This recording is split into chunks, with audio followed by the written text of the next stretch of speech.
Today we're going to begin looking at various Messianic passages. We're beginning here with Genesis 3:15. We said earlier in introduction that there is a concept of progressive revelation that we need to be aware of as we think of Scripture and the interpretation of prophecy. But we said there are different understandings of what that means.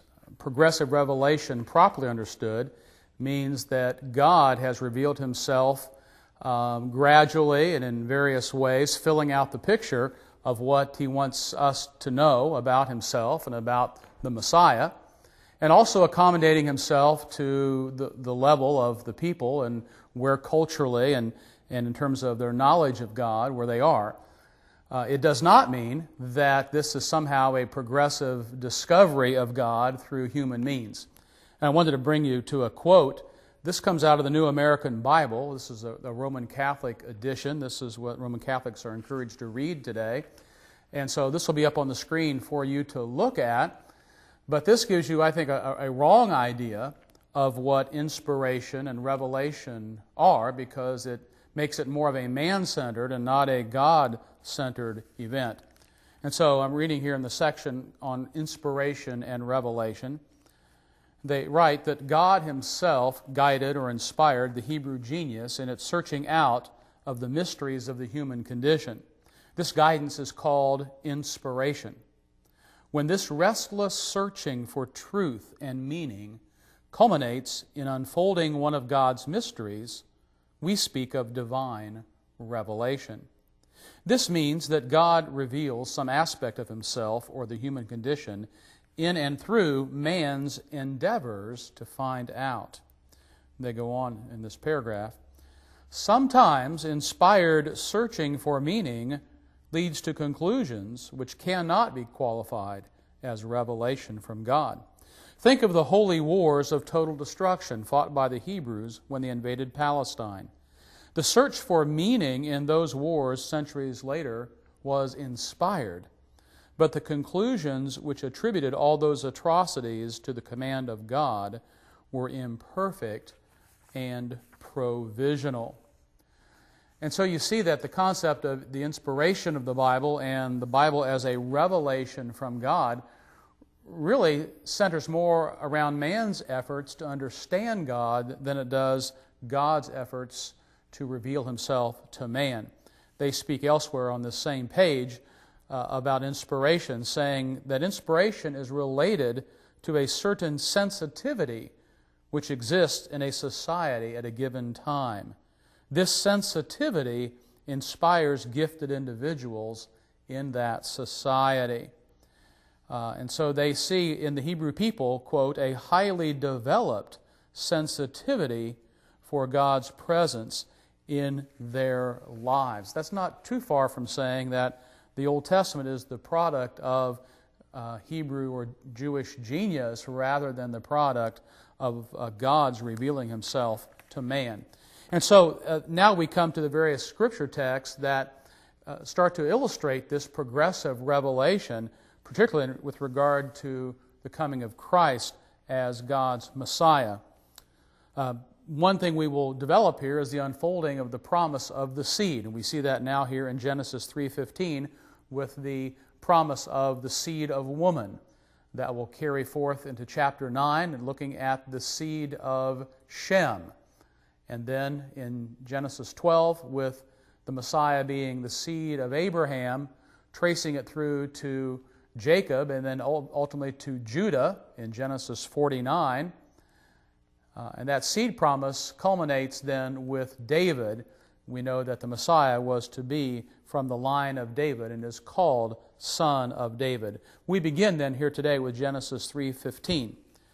And the first term to be aware of is the term proto-evangelium. It comes from the literal meaning of first gospel. This passage, the proto-evangelium, has been described in glowing terms by commentators for many, many years. It's called the first gospel, the Magna Carta of human history. Paul Heinisch refers to it as the first good tidings. E.J. Young says the proto-evangelium, or the first preaching of the gospel. And later he talks about it as the fountainhead of the stream of prophecy. Delitzsch calls it the first prophecy of redemption. And in the Jerusalem Bible, we read these words: it is the first glimmer of salvation, the proto-evangelium. Young makes this statement, E.J. Young: the stream of prophecy begins at this source or fountainhead, and from this mother prophecy flows with ever-increasing fullness until it has accomplished its goal. In the deepest and fullest sense, this prophecy of redemption found its fulfillment when the eternal Son of God died upon Golgotha and so bruised the serpent's head. Well, that's what we're going to look at here now for these next few moments, is the bruising of the serpent's head and how Genesis 3:15 functions as a Messianic prophecy. Like other Messianic prophecies, the setting and context of the text is not always readily obvious or to be expected. Sometimes we have Messianic prophecy in the context of deathbed statements, as in the case perhaps of Noah, and later on regarding Jacob, his prophecy about the fate of his sons and how that incorporates the Messianic hope. Here in Genesis 3, we have the prophecy of the Messiah in the context of a curse. In the background now, in our outline here, introducing us to a creature known as the serpent. The Hebrew title or name is Ha-Nachash. That's a hard word to say in English.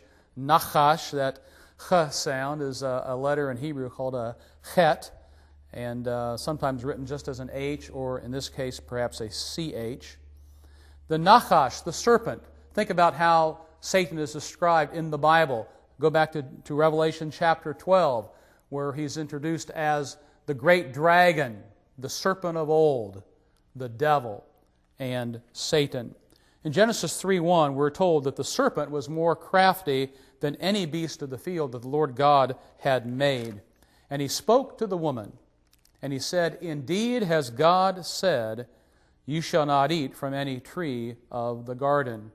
The woman then replies as to what God has instructed her regarding the eating of the fruit of the tree. There are several appeals that are mentioned there, and I note that in the outline. We need to turn to 1 John chapter 2 to see what those appeals are. 1 John 2, 15 and 16. John writes, "Do not love the world, nor the things in the world. If anyone loves the world, the love of the Father is not in him. For all that is in the world, the lust of the flesh, the lust of the eyes, and the boastful pride of life, is not from the Father, but is from the world." These three appeals: physical, the lust of the eyes; what some might call aesthetic, the lust of the eyes and the lust of the flesh, both; and then what some might call intellectual, the boastful pride of life. And so a physical appeal, the lust of the flesh; an aesthetic appeal, the lust of the eyes; and then an intellectual appeal, the boastful pride of life. And so this tree represented several appeals for Eve and for mankind. Now the Jewish rabbis couldn't stop right here, because they recognized something that had happened that, as careful interpreters of the text, they were always looking for unusual things. And they noticed, the rabbis did, that Eve said actually more than what God had said. Back in chapter 2, the instruction had to do with eating from the fruit of the tree. But Eve, when she addressed the serpent said that from the fruit of the tree which is in the middle of the garden, God has said, "You shall not eat from it or touch it, lest you die." And the principle, or the idea that the Jewish rabbis had, was that, whenever we speak more than what God has said or misrepresent what God has said, then we are in a prime condition for some type of punishment or penalty. And so, to help explain how, in fact, Eve fell into temptation here, the rabbis said that when the serpent heard Eve's words. He was listening very carefully, and he recognized that she had said more than what God had said. And so the Midrash, or the Jewish interpretation of Genesis here, says that the serpent at that point pushed Eve up against the tree, and she bounced off the tree. I guess she wasn't hurt too badly, but after she came off the tree, the serpent said to her, according to the rabbis, "You're not dead, are you? Didn't God say that if you touched the tree that you would die? And you've touched the tree, so if you can touch the tree and survive, then certainly you can eat of the fruit of the tree." And so according to the rabbis, Eve is caught in her misrepresentation of what God has said. Note the sequence of the curses here in chapter 3. Once man and woman, Adam and Eve, have eaten of the fruit of the tree, then this Messianic prophecy, Genesis 3:15, is located in the context of the curse that we read about. And under this section here, called the sequence of the curses, note, first of all, that in verse 14 it is the serpent who is cursed initially, and then the woman in verse 16, and then the man, Adam, in verse 17. And each curse is different, and we're not going to go into all the details of what those curses represent here. But this Messianic prophecy is in the context of the curse upon the serpent. So as we go to the text here, in Genesis 3:15, let's read the curse, starting at verse 14. "The Lord God said to the serpent, 'Because you have done this, cursed are you more than all cattle, and more than any beast of the field, every beast of the field. And on your belly shall you go, and dust shall you eat all the days of your life. And I will put enmity between you and the woman, and between your seed and her seed. And he shall bruise you on the head, and you shall bruise or crush him on the heel.'" Looking there at the New American Standard Translation. The object of the curse here in Genesis 3:15, first of all, it is Satan. It is not simply a mere animal. This is not the background of the reason why snakes crawl on the ground and slither through the grass. This is not the reason why some people are deathly afraid of snakes. That's not what's going on here in Genesis 3:15. The object of the curse is the serpent, but this serpent embodies Satan himself. And this curse is stating that Satan is going to be the lowest of all of God's creation, the lowest of God's creatures, a defeated foe. And this language is fitting in terms of the state in which Satan has found himself, fashioning himself in the form of a serpent. And so the image of the serpent is used in connection with the language of the curse. The concept of eating dust. Now we have that term. Sometimes we talk about people eating dust as they are defeated. This is not a modern term. You might tell somebody to eat dust or bite the dust, but that bite the dust expression goes back many, many centuries. In Old Testament times, passages like Isaiah 49:23, Psalm 72:9, Micah 7:17, all have that expression to eat dust. And we even go to the Egyptians.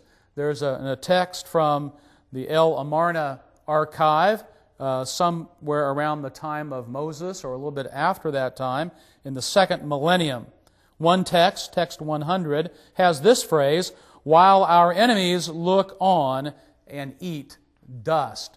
And so the eating of dust has nothing to do with some change in the animal kingdom. Rather, it is a statement about Satan's ranking here now as the lowest of God's creations. I would add that in chapter 1, it tells us that God has already made creepy, crawly things. Go back to Genesis 1:24.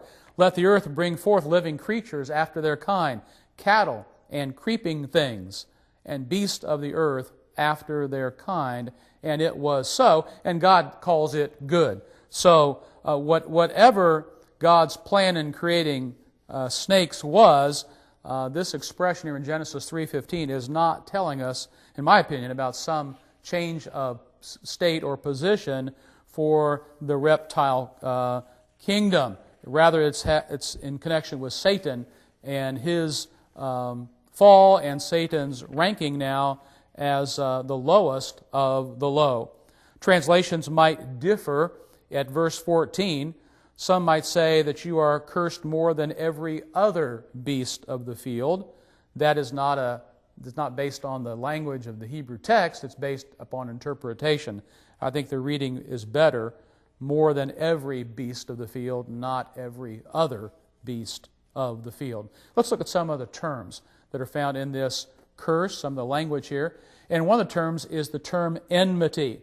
Now, enmity, another translation for that would be hostility. In the curse, it says, I will put enmity between you and the woman. The Hebrew word here is ava. The Hebrew letter bait or B is going to sound like a V when it follows vowels, and so that's why in these words we hear V sounds. Ava, to be hostile. The Hebrew word oyev is the word for enemy. And so ava, enmity, hostility, God is placing this between the serpent and the woman. Now it's been suggested that the serpent already had that enmity as far as he was concerned, his hatred for God and for mankind, but now the light is going to click on, and now mankind, Eve here specifically, is going to recognize the danger and the hostility that exists between her and the serpent. Some suggest that even the name Job, Eov, is related to this word hostility, maybe meaning something like the object of hostility. But that's the word enmity. Beasts of the field cannot possess enmity. So we're dealing with a creature who is intelligent, and that speaks to the nature of the serpent here in Genesis 3. The next word is seed. He says, I will put enmity between you and the woman, and between your seed and her seed. This is where it gets a little bit tricky, because the term seed has several meanings here in this passage. First of all, let's recognize that the word seed, in Hebrew it is zerah, and that's made up of actually three consonants, a Z, a Zion, a Resh, or R, and then the last letter, which really is a silent letter for us, it's the letter ayin. And in writing it out in English transcription, it would be written with, it would look like an apostrophe that's backwards. So Z, R, and then a backwards apostrophe, pronounced zerah. Now, the thing to know about zerah is that zerah is a collective noun. It's not generally found in the plural. And so zerah, by its meaning, can either be singular or plural. And in this particular passage, zerah has several applications to the text, and that's what makes it important for us to understand how this word works. There are several different levels that we're showing in the outline, several levels under which this prophecy operates.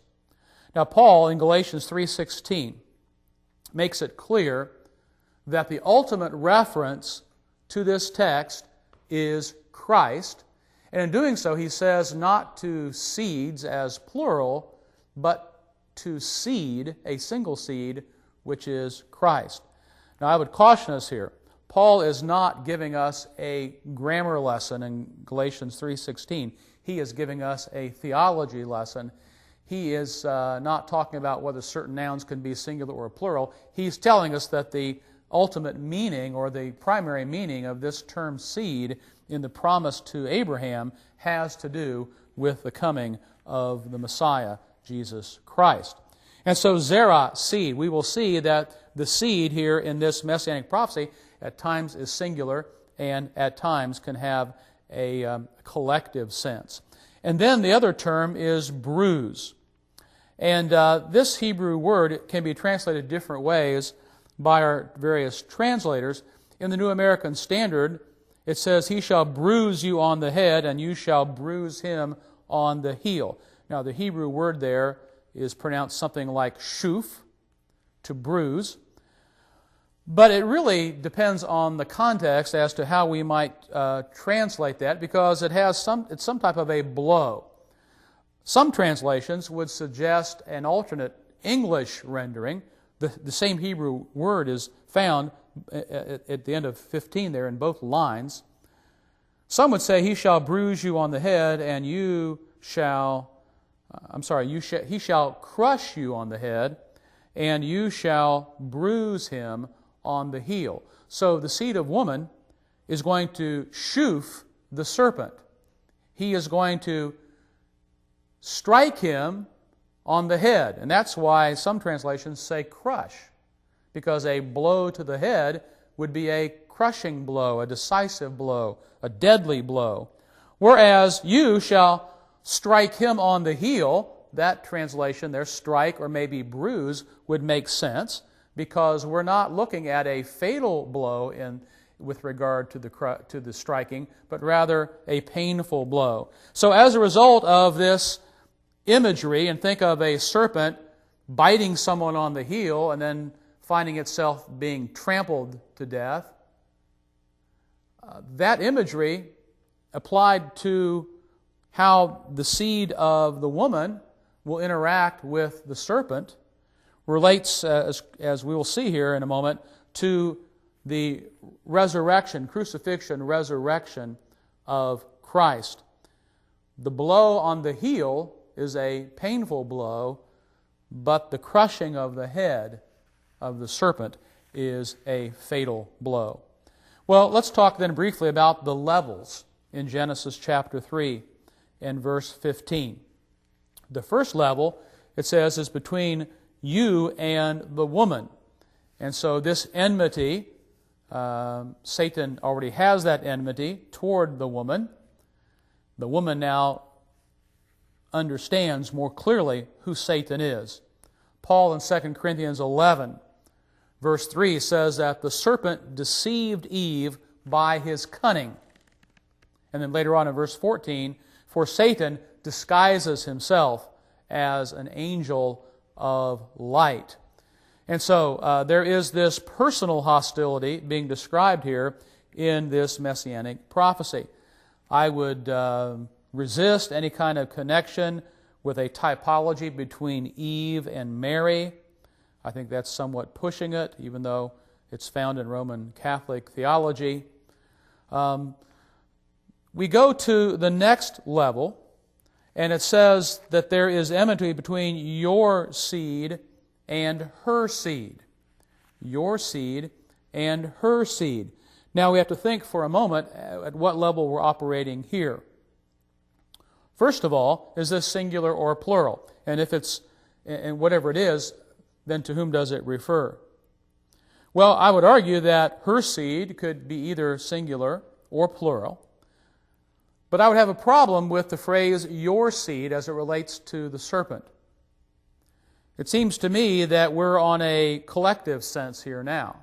That at this level, it's talking about a long-term struggle that is going to occur between men and Satan and his forces.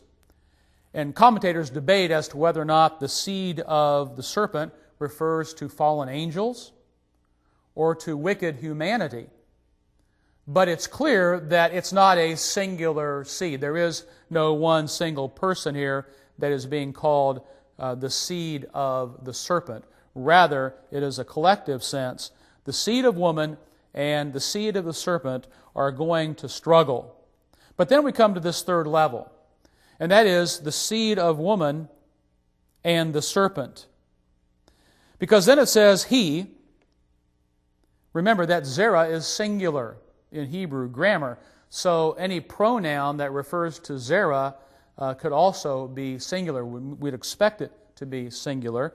And here, he shall bruise you on the head refers back to the seed of woman. You, the serpent, again, singular here, you, the serpent, shall bruise him on the heel. Here is this personal struggle now, not between the serpent and the woman, but rather between the serpent and the seed of woman. The bruising of the heel and the crushing of the head, both these images relate to the struggle that will exist, and I believe points us ultimately here to the crucifixion and resurrection. And at this point, I think all we can do is look at how the New Testament understands this victory over Satan. What are passages that can help us out here? Well, some of the things that we can say about this being a decisive blow, and I think it's really significant that this very first passage has ultimate consequences in our understanding of prophecy as a whole. In John 16:11, Jesus said that now the ruler of this world has been judged. And there are other passages in the New Testament that make us think that Satan is defeated, and that does not await the second coming of Christ, the return of Christ, but was a present reality because of Christ coming the first time. Now, we could jump ahead and start talking about things like the binding of Satan in the book of Revelation, chapter 20. We could also speak perhaps of Revelation chapter 12 and how Satan there is cast down. Some would say, if you believe that Satan is bound today, and that is one of the millennial views that we'll talk about along the way, if you believe that Satan is bound today in the church age and that the reigning with Christ is today, then how do you explain Satan's activity? How can Satan be both a roaring lion running around seeking whom he may devour, as Peter describes it? How can he be called by Paul the god of this world on one hand, and then be described as being a bound and defeated foe on the other hand? Well, I'm reminded in Matthew 12:29, where Jesus talks about binding the strong man. There the analogy has to do with his victory over Satan by casting out demons. He's not working on behalf of Satan. He is working against Satan. And so Jesus uses the very word bind that we find in Revelation 20. He says, how can one plunder the strong man's house unless he first binds the strong man, and then he can plunder his house? And so Jesus is saying there in Matthew 12 that he is plundering Satan's domain, and he is in the process of doing that, binding him, or he has bound him. And so Jesus speaks of a victory over Satan in context of his earthly ministry. And then we have a couple of other verses that I think speak to this whole issue. Hebrews chapter 2 and verse 14 tells us that Jesus partook of human flesh, that through death he might render powerless him who had the power of death, that is, the devil. And so in Hebrews we learn that not at the second coming, but rather at the first coming, Satan, the one who had the power of death, is rendered powerless. So if you want to ask, how can Satan be bound today, according to Revelation 20, then we might also ask the question, how, according to Hebrews 2:14, can Jesus have rendered Satan powerless in this present age? Or we turn over to 1 John 3:8.